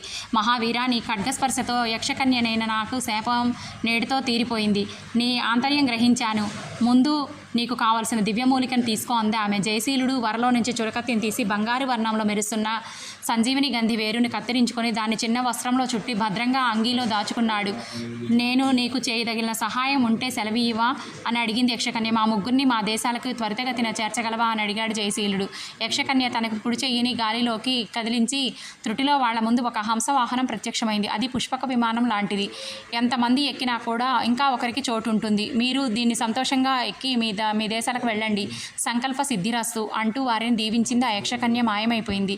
ఆ ముగ్గురు హంసవాహనం ఎక్కి కూర్చున్నారు. విగడియలో అది గాల్లోకి తేలి ఆగమేఘాల మీద పయనించి వాళ్ళ ఆనందానికి హద్దులు లేకుండా పోయాయి. నిజంగా ప్రయాణం అద్భుతం మిత్రమా, నీ వెంట రావడం నా అదృష్టం తన పక్కన పెట్టుకున్న వజ్రాల మూటను చూసుకుంటూ అన్నాడు చిత్రముఖుడు. జయశీలుడు నవ్వాడు. విధివశాన మనల్ని కలుసుకోవడం నా అదృష్టం అన్నాడు సూరసేన మహారాజు. నా మిత్రుడు ఎంత భయస్థుడైనా మీకు నిజరూపాన రావడానికి కారకుడయ్యాడు. అపాయంలో ఉపాయం ఆలోచించి నన్ను రక్షించాడు. చిత్రముఖుడికి మీ అమ్మాయిని ఇవ్వడానికి ఇంకా అభ్యంతరం ఏమిటి అని అడిగాడు జయశీలుడు. ఈ హంసవాహనం సాక్షిగా సంతోషంగా అంగీకరిస్తున్నాను. ఈ గడియ నుంచి నీ మిత్రుడు నా అల్లుడు అని సూరసేనుడు చెప్పగానే వాళ్ళ ముఖాలు వికసించాయి. మీరు ఈ ప్రయాణంలో తీసుకున్న మంచి నిర్ణయం ఇదే అనుకుంటా అన్నాడు చిత్రముఖుడు ఉక్కిరిబిక్కిరైపోతూ. తర్వాత విరూపాక్ష దేశంలో దిగమని జయశీలుడు ఆజ్ఞాపించగానే హంసవాహనం కిందికి దిగింది. మిత్రులతో ఉన్న సూరసేనుడిని చూసి కోటలో అందరూ ఆశ్చర్యపోయారు. తన అనుభవాలను వారితో ముచ్చటించి కూతుర్ని తనివితీరా చూసుకొని సంతోషించాడు ఆయన. మొదటిసారిగా ఆ అందాల రాశిని చూసి ముగ్ధుడైపోయాడు చిత్రముఖుడు. అప్పటికప్పుడు అతడికి కల్పవల్లితో వివాహం నిశ్చయించారు రాజదంపతులు. ఆ తర్వాత వాళ్ళిద్దరూ సూర్యప్రభని తీసుకొని హంసవాహనం ఎక్కాడు జయశీలుడు. అతడి తండ్రి కోసమని ధనకనక వస్త్రాలు మూట కట్టించి హంసవాహనం మీద పెట్టించారు భూపాలవర్మ దంపతులు. దారిలో ఎదురైన తమకు ఆతిథ్యం ఇచ్చిన పేద కుటుంబం వారి దగ్గర పేదరాశి పెద్దమ్మ గుడిసె దగ్గర ఒకసారి హంసవాహనాన్ని నిలిపాడు జయశీలుడు. తమ కోసం భూపాలవర్మ ఇచ్చిన మూటలో నుంచి గుప్పిళ్ల కొద్ది ధనాన్ని బంగారాన్ని తీసి వారికి ఇచ్చి నమస్కరించాడు. చిత్రముఖుడు తన మూటలో నుంచి కొన్ని వజ్రాలు తీసి వారికి ఇచ్చారు. అక్కడ నుంచి వారంతా సౌమిత్రి దేశానికి చేరుకొని తిన్నగా తమ ఇంటి ముందు హంసవాహనాన్ని దించాడు జయశీలుడు. క్షేమంగా తిరిగి వచ్చిన తన పుత్రుడిని చూసుకొని భద్రమయ్య మీనాక్షి అమితానంద భరితులయ్యారు. మరు గడియలో రాజవైద్యుడు నారాయణాచార్యులు వారిని నేరుగా ఇంటికి రప్పించాడు జయశీలుడు. తన వద్ద భద్రంగా దాచిన వస్త్రాన్ని విప్పి సంజీవిని గంధి మూలికను అతని చేతుల్లో పెట్టాడు. అతను దివ్యప్రభావాహనం సంజీవిని గంధి మూలికను ఆయన చేతుల్లో పెట్టాడు. అతడు దివ్య ప్రభావం కలిగిన ఆ ఔషధ మూలికను కళ్ళకు అద్దుకొని నారాయణ నారాయణాచార్యులు దాని నుంచి ఒక చిన్న ముక్కను తుంచి ఒక పాత్రలో వేశాడు. అందులో కొంత నీరు కూడా పోశాడు. విఘడియలో ఆ పాత్ర నిండుగా పొగలు అలుముకున్నాయి. ఆ పాత్రను చేతిలో పట్టుకొని అందులోని సంజీవని గంధి ఔషధాన్ని భద్రయ్య నోట్లో మెల్లగా పోశాడు నారాయణాచార్యులు. ఒక గడియ కాలం ముగిసిందో లేదో అక్కడ అద్భుతం జరిగింది. 4 సంవత్సరాలుగా మంచాన్ని అంటిపెట్టుకొని కదలలేని స్థితిలో పడి ఉన్న భద్రయ్య నవనాడుల్లో జీవనం వచ్చి చేరింది. ఎవరి సహాయమూ అవసరం లేకుండా ఆయన మంచం మీద నుంచి లేచి కూర్చున్నాడు. జయశీలుడు అతడి తల్లి మీనాక్షి కళ్ళల్లో కదిలిన ఆనందాన్ని మాటల్లో వర్ణించలేము. భద్రయ్యకి ఇదంతా ఒక కలలా మాయలా ఉంది. తండ్రిని కౌగిలించుకొని ఏడ్చాడు జయశీలుడు. తన పసుపు కుంకాలను తనకు దక్కించిన గొప్ప కొడుకుని కన్నందుకు గర్వపడుతూ జయశీలుడిని ఆశీర్వదించింది ఆ తల్లి. కొడుకు వెంట వెళ్ళిన చిత్రముఖుణ్ణి మెచ్చుకుంది. నారాయణాచార్యులు వారికి పాదాభివందనం చేశాడు జయశీలుడు. మహాశయ, మా తండ్రికి పునర్జీవితం ప్రసాదించిన మీ మేలు ఈ జన్మలో మరువలేను. అతన్ని పైకి లేపి, అనుకున్న సమయం కంటే ముందుగానే ఔషధాన్ని తెచ్చిన నీ సాహసాన్ని మెచ్చుకోవాల్సిందే నాయనా అని ప్రశంసించాడు. వజ్రాల దీవిని చుట్టి వచ్చిన మహావీరుడండి మా అల్లుడు అన్నాడు భూపాలవర్మ గర్వంగా మీసాలు మెలిపెడుతూ. సూర్యప్రభ వైపు ప్రేమగా చూశాడు జయశీలుడు. చూపులతోనే సమాధానం చెబుతూ సిగ్గు ముంచుకురాగా తలదించుకుంది ఆ సుందరి. ఆ తర్వాత ఒక సుముహూర్తాన జయశీలుడికి సూర్యప్రభతో చిత్రముఖుడికి కల్పవలితో వివాహాలు వైభవంగా జరిగాయి. నికుంభ దేశాన్ని పరిపాలిస్తున్న చిత్రముఖుడు తక్కువ కాలంలోనే ప్రజల మనల్ని అందుకున్నాడు. ఎప్పుడైనా మాటల సందర్భం వచ్చినప్పుడల్లా జయశీలుడు దగ్గర వజ్రాల దీవి ప్రస్తావన తీసుకొస్తూ ఉంటాడు. ఒకసారి, అలాగే మిత్రమా, వజ్రాల దీవికి మళ్ళీ ఒకసారి వెళదామా, రాసుల కొద్దీ అక్కడున్న వజ్రాలు తెచ్చుకుందామా అంటాడు. చిత్రముఖ, మనిషికి వజ్రాలు ధనరాశులు తృప్తిని ఇవ్వలేవు. మానవత్వంతో 10గురికి సహాయపడటమే అసలైన తృప్తి ఉంది అని చెప్పాడు. తల ఊపాడు చిత్రముఖుడు. ఇంతకీ నువ్వు తెచ్చుకున్న వాటిలో సగం వజ్రాలు మీ వదినకి ఎందుకు ఇచ్చావు అని ప్రశ్నించాడు జయశీలుడు. మనం ఇద్దరం కలిసి వెళ్ళాము. అందులో వాటిలో నీకు భాగం ఉంది. నువ్వు తీసుకోవని వదిన గారికి ఇచ్చాను చెప్పాడు చిత్రముఖుడు. మీ వదిన వాటిని వజ్రాల వ్యాపారులకు అమ్మి ఆ వచ్చిన ధనంలో సగం అమ్మకు ఇచ్చింది. తినడానికి తిండి కూడా దొరకక కష్టంలో ఉన్న వారిని ఎంచి వారికి పంచిపెట్టమని అమ్మకి ఆ బాధ్యత అప్పగించింది. గ్రామాన సత్రాలు నెలకొల్పమని మీ వదిన దగ్గరుండి ధనాన్ని నాకే అప్పగించింది. బాగుంది. ఎవరి తృప్తి కలిగించే పనులు వాళ్ళు చేశారనమాట. ఇంతకీ మీ మామగారు ఏం చేశారు అని ప్రశ్నించాడు జయశీలుడు. ఆయన తెచ్చుకున్న వజ్రాల మూట సరిపోలేనట్టుంది. రాజ్యం ఏలుకునేవాడికి నీకెందుకు వజ్రాలు అంటూ నా వద్ద మిగిలిన వజ్రాలని కూడా లాక్కొని పూజ గదిలో పెట్టుకున్నాడు. ప్రతిరోజు లెక్క పెట్టుకుంటూ కూర్చుంటున్నాడు. నేను నీ మరదలు ముచ్చటపడి 2 నీలపు మణులు దాచుకున్నాము. ఒకసారి మా మామగారు వచ్చి వజ్రాలు లెక్కకు తగ్గాయని చెప్పాడు. మా దగ్గరున్న ఆ 2 మణులు బలవంతంగా లాక్కుపోయాడు. అసలు విషయాన్ని నాటకీయంగా చెప్పాడు చిత్రముఖుడు. జయశీలుడు నవ్వి, వజ్రాల దీవికి సుడిగాలి పర్యటన చేద్దామని మీ మామగారిని అడగలేకపోయావా అన్నాడు. చాలేవయ్యా బాబు, నీకంతా వేళాకోళంగానే ఉంటుంది. వజ్రాల దీవి మాట వింటే చాలు. నీ మిత్రుడు బలవంతంగా ఒప్పించడం వల్ల ఇష్టం లేకపోయినా నా కూతుర్ని నీకిచ్చి పెళ్లి చేయాల్సి వచ్చింది అంటూ నన్ను సాధిస్తున్నాడు అన్నాడు. చిత్రముఖుడు చెప్పేసరికి జయశీలుడికి నవ్వాగలేదు. తమ తల్లిదండ్రులు భద్రయ్య మీనాక్షిలకు కోటలో అన్ని సదుపాయాలు ఏర్పాటు చేశారు. వారి పట్ల తమ బాధ్యతను నెరవేరుస్తూ విరూపాక్ష దేశాన్ని ప్రజారంజకంగా పరిపాలిస్తూ తన ప్రియసఖి సూర్యప్రభతో సుఖంగా జీవితాన్ని సాగించసాగాడు జయశీలుడు. ఇంతటితో ఈ కథ సమాప్తం.